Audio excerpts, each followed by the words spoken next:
Hello प्यारे बच्चों, कैसे हैं आप सब लोग। आशा कर रहा हूं कि आप सब लोग सही होंगे और मस्त होंगे। प्यारे बच्चों, मैथमेटिक्स क्लास 10 के लिए हमने न्यू एनसीईआरटी के जितने क्वेश्चन थे यहाँ पे हमने स्टार्ट किए हैं। तो एक्सरसाइज 2.1 पे आ गए हैं, जो वन शॉट हम अपलोड करते हैं और वन शॉट ही हम करेंगे। और इन पे यहाँ पर भी हम मोस्ट इंपॉर्टेंट क्वेश्चन को करते हुए चलेंगे, ठीक है। तो चैप्टर 2 के लिए इनवर्स ट्रिग्नोमेट्री फंक्शन को हम पढ़ रहे हैं और सीबीएसई बोर्ड 2026 के लिए ये मोस्ट इंपॉर्टेंट होने वाले क्वेश्चन है एनसीईआरटी से। चलिए बच्चों, नेक्स्ट के आर पाठशाला में एक बार फिर से आपका स्वागत है।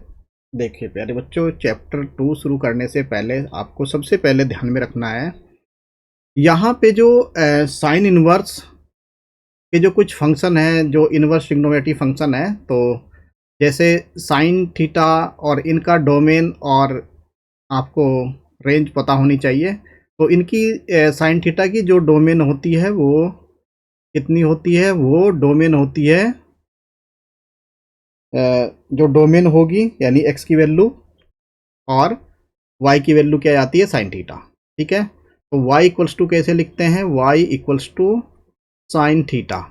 तो ये थीटा की वैल्यू, तो ये एक्स की वैल्यू है, चूंकि इसको हम एक्स एक्सिस पे प्लॉट करते हैं और वाई को हम वाई एक्सिस पे प्लॉट करते हैं।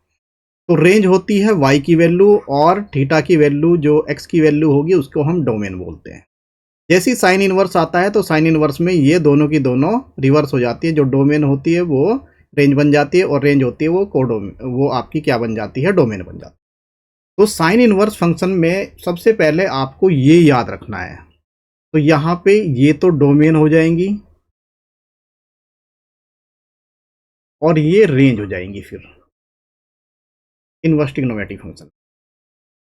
तो साइन इनवर्स की डोमेन क्या है, -1 से लेके 1 तक, और ये इंक्लूड है, और ये -π/2 से π/2 होगी। कोस इनवर्स की -1 से 1 तक होंगी। इनको लर्न करने का तरीका आप अपने आप समझे, अपने आप ट्रिक बनाएं। और रेंज होगी 0 टू π/2, तो ठीक है। इस तरह से ये आपका बड़ा ब्रैकेट इंक्लूड के लिए होता है और छोटा ब्रैकेट एक्सक्लूड के लिए होता है। तो कोस इनवर्स की क्या रेंज होगी, डोमेन r -1 से लेके, मतलब एक्सेप्ट -1 टू 1, सारे रियल नंबर होंगे। और यहाँ पे रेंज क्या होगी, -π/2 से π/2 तक और एक्सेप्ट 0। और सेक इनवर्स की सारे रियल नंबर होंगे, -1 से 1 को एक्सेप्ट करके, मतलब ये नहीं होंगे माइनस और 1 1 नहीं होंगे, ठीक है। और जो रेंज होगी 0 से π/2 और एक्सेप्ट π/2, 0 से लेके पाई तक एक्सेप्ट π/2, ठीक है। जो 10 इनवर्स की होंगी सारे रियल नंबर होंगे यहाँ पे डोमेन, और यहाँ पे जो रेंज होगी -π/2 से π/2 के बीच में होगी, और ये एक्सक्लूड होगी, ठीक है। ये छोटा ब्रैकेट एक्सक्लूड के लिए और बड़ा ब्रैकेट आपके लिए ये होता है इंक्लूड के लिए। कोट इनवर्स की रेंज जो हमारी डोमेन होगी वो हमारी क्या होंगे, सारे रियल नंबर होंगे, और जो रेंज होगी पाई से, वो 0 से लेके पाई तक होंगी, ठीक है। आइए अब इन पे क्वेश्चन शुरू करते हैं। Find the principal value of the following, इनकी प्रिंसिपल वैल्यू निकालनी है। क्वेश्चन नंबर 3 मैंने लिया है इसके लिए। तो क्या लिखेंगे, x इक्वल्स टू, आप ऐसे लिख सकते हैं, x इक्वल्स टू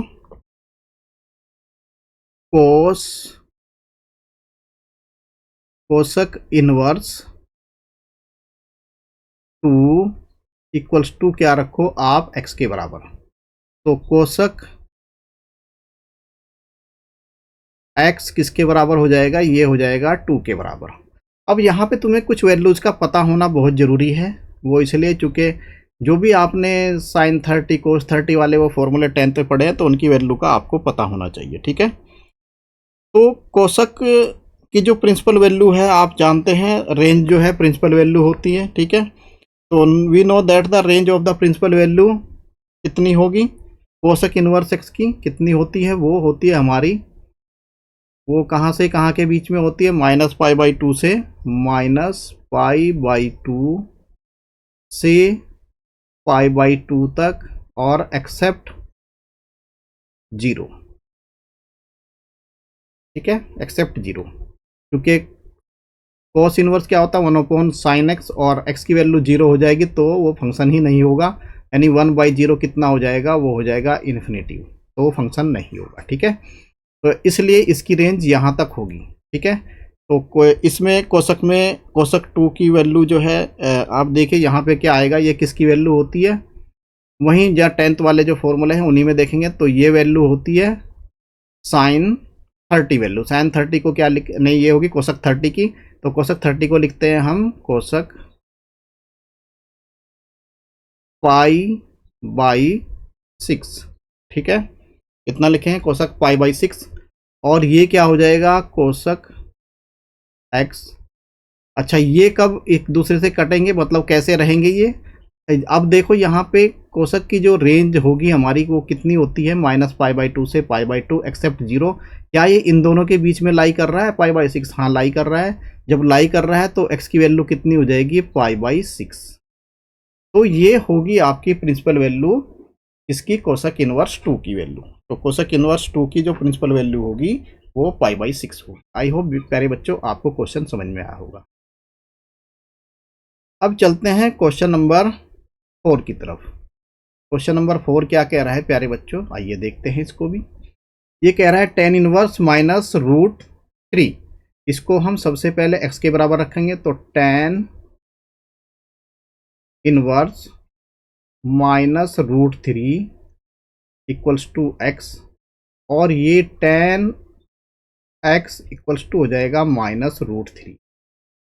तो ये वाली वैल्यू आपको देखनी, ये किसकी हो जाती है, ये हो जाती है tan 60 की वैल्यू। तो -tan, इसको लिखेंगे -tan, और tan 60 क्या होता है हमारा π/3,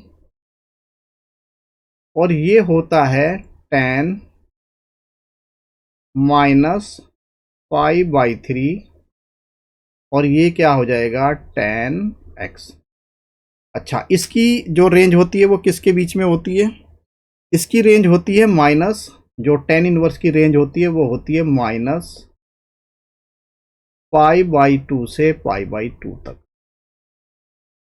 π/2 से π/2। ठीक है, तो यहाँ पे ये वैल्यू देखेंगे माइनस, अगर ये -π/3 इन दोनों के बीच में आ रहा है, हाँ यहाँ ये बीच में आ रहा है, तो x इक्वल्स टू क्या हो जाएगा -π/3। तो tan इनवर्स √3 की जो आपकी जो प्रिंसिपल वैल्यू होगी वो होगी -π/3। कितनी होगी -π/3। आई होप प्यारे बच्चों आपको क्वेश्चन समझ में आया होगा। चलिए अब चलते हैं क्वेश्चन नंबर 7 की तरफ। क्वेश्चन नंबर 7 भी कुछ इसी तरह से प्रिंसिपल वैल्यू निकालनी है। तो सबसे पहले इसको लिखेंगे x equals to sec inverse 2/√3।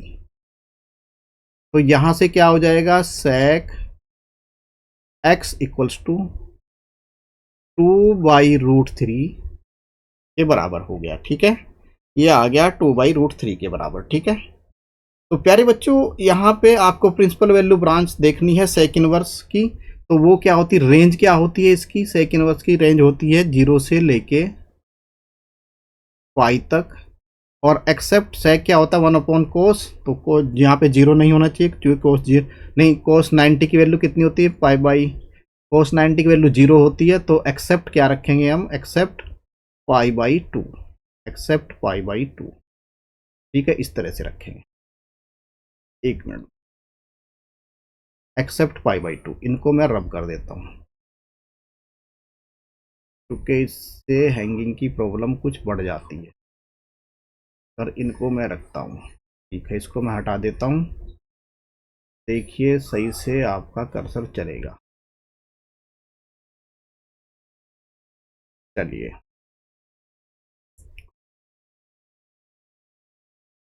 तो ये वैल्यू आती है, तो ये किसकी वैल्यू होगी सेक में, 2/√3 किसकी वैल्यू होगी सेक में, ये वैल्यू होती है 30 की, सेक 30 की वैल्यू होती है ये। ठीक है, तो इसको लिखेंगे हम सेक π/6, और ये होगा आपका सेक x। अच्छा इन दोनों के बीच में लाई कर रही है ये वैल्यू, हाँ कर रही है, तो x की वैल्यू कितनी हो जाएगी π/6।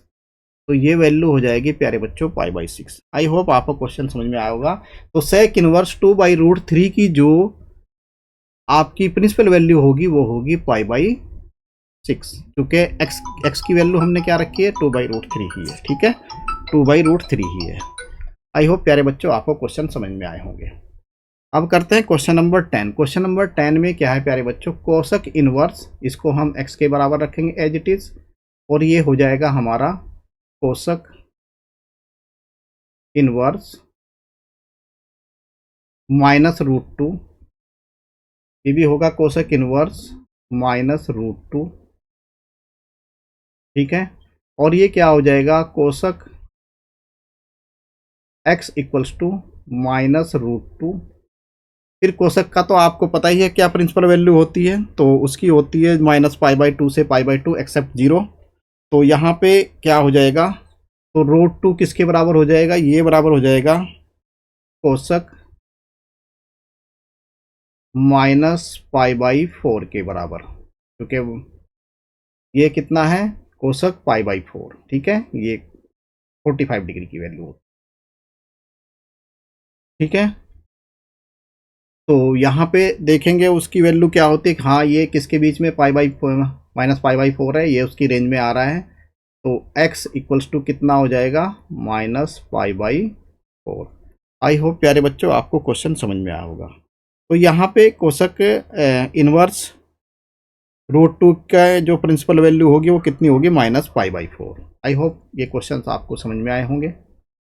अब चलते हैं क्वेश्चन नंबर 11 की तरफ। देखिए इसकी वैल्यू क्या होगी, क्वेश्चन नंबर 11 की, tan इनवर्स 1 की वैल्यू होती है π/4, क्योंकि ये रेंज में है उसकी, ठीक है। प्लस कोसक इनवर्स -1/2 की जो वैल्यू होगी वो आपको निकालनी पड़ेगी एज इट इज, जैसे हमने पीछे निकाला है, तो वैसे ही आपको निकालनी है। और निकालने के बाद ये आएगी आपकी 2π/3, ये वैल्यू आएगी 2π/3, आप निकाल के देखेंगे इसको, ठीक है। प्लस साइन इनवर्स -1/2 की वैल्यू कितनी आएगी प्यारे बच्चों, इसकी वैल्यू जो आएगी वो आएगी -π/6, तो इसको लिखो π/6। ऐसे ही करेंगे, इसको x के बराबर रखेंगे, तो साइन इनवर्स -1/2 और साइन x किसके बराबर होगा, -1/2। ये किसकी वैल्यू होती है, साइन 30 की, तो कितना होगा, -sin π/6, ठीक है। कितना होगा, -π/6, और ये क्या हो जाएगा, साइन -π/6, और साइन की जो रेंज होती है -π/2 से π/2 के बीच में होती है। क्या ये इसके बीच में लाई कर रही है, हाँ कर रही है, तो ये आ जाएगा। ऐसे ही इसको निकालेंगे कोस को भी, ठीक है। तो यहाँ से एलसीएम ले लेंगे, एलसीएम कितना हो जाएगा, यहाँ पे एलसीएम आएगा 12, ठीक है। 4, 3 और 6 का एलसीएम कितना हो जाएगा, 12 हो जाएगा, ठीक है। तो इस तरह से एलसीएम 12 होने के बाद ये 3π और ये प्लस कितना है 8π और -2π, तो ये आ जाएगा मेरा कितना, 11 में से 2 गया, 9π/12, तो कितना हो गया 3π/4, तो आंसर आ गया 3π/4, ठीक है। इसी तरह से हमें करना है क्वेश्चन नंबर 12। क्वेश्चन नंबर 12 क्या कह रहा है, कोस इनवर्स 1/2 की वैल्यू कितनी होती है, जो कोस 60 की होती है, ये आ जाएगी आपकी π/6 प्लस 2 इंटू साइन इनवर्स 1/2 की वैल्यू कितनी हो जाती है, π/6, ये आ गया π/3, ठीक है। तो इस तरह से वैल्यू आ जाएंगी आपकी, ये सॉरी ये क्या होगी, कोस 60 की होती ना, तो ये तो π/3 आएगा, ये π/3, तो π/3 प्लस ये भी कितना आया π/3, तो ये आ जाएगा 2π/3, तो आंसर आया 2π/3। आई होप क्वेश्चन आपको समझ में आया होगा। अब चलते हैं क्वेश्चन नंबर 13 की तरफ। 13 तो देखो इजी है, तो आप 14 को करेंगे, ठीक है। इसी तरह से क्वेश्चन करते जाएंगे। क्वेश्चन नंबर 14 क्या कह रहा है, tan इनवर्स √3 की वैल्यू, tan इनवर्स किसका होता है 60, तो ये तो आ गई π/3 आपकी, ये कितना हो गया π/3 माइनस ये तो यहाँ से आ गया आपका π/3, ठीक है। ये π/3 और sec इनवर्स -2 की वैल्यू वैसे निकालेंगे, तो ये कितनी हो जाएगी, ये आएगी -2π/3, ये आएगी 2π/3, तो आंसर क्या आया, -π/3, आंसर क्या आया, -π/3। आई होप आपको क्वेश्चन समझ में आए होंगे। तो इसी तरह से x के बराबर sec इनवर्स की वैल्यू, sec इनवर्स -2 की वैल्यू रख के देखेंगे, और sec इनवर्स x किसके होगा, -2 के बराबर, और इसकी वैल्यू यहाँ से हम फाइंड कर लेंगे, ठीक है। आई होप प्यारे बच्चों आप क्वेश्चन समझ में आए होंगे। Thank you very much.